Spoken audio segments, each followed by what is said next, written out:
When someone tells me, I don't think I have any special talents, and I say, I don't believe that.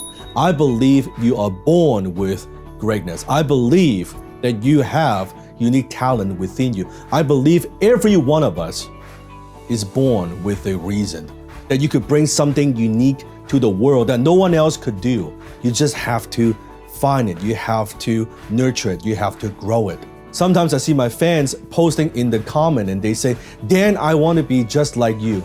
And I always tell them, don't try to be like me. I never want you to be like me. I want you to be the best version of you. If I try to be Tony Robbins, if I try to be Brian Tracy, I would fail 100% of the time. But I could do a pretty damn good Dan Lok. So here are 7 questions that you could think about to identify and find your unique talent.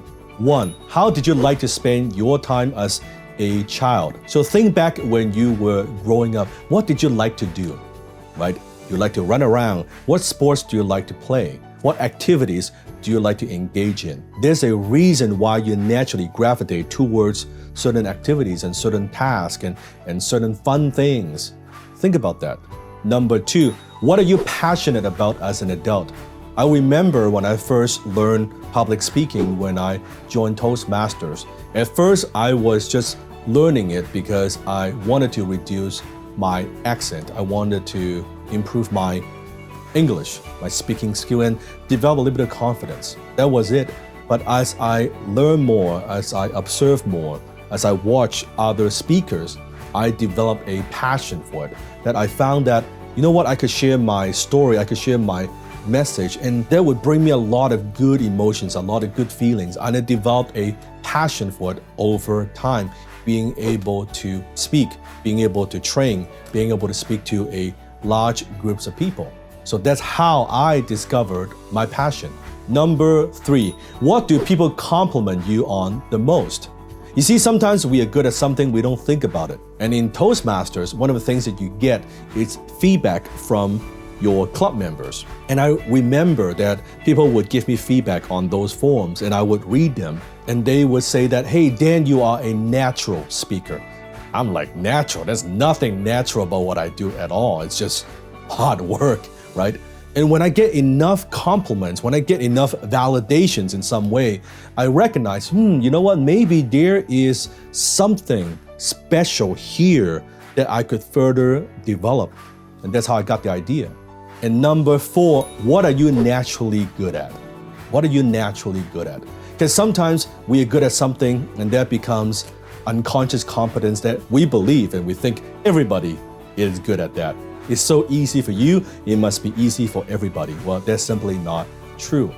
There's a reason why you're naturally good at it. Maybe it's your DNA, maybe it's the way you think about things, maybe the way you problem solve, right? You see things differently from most people.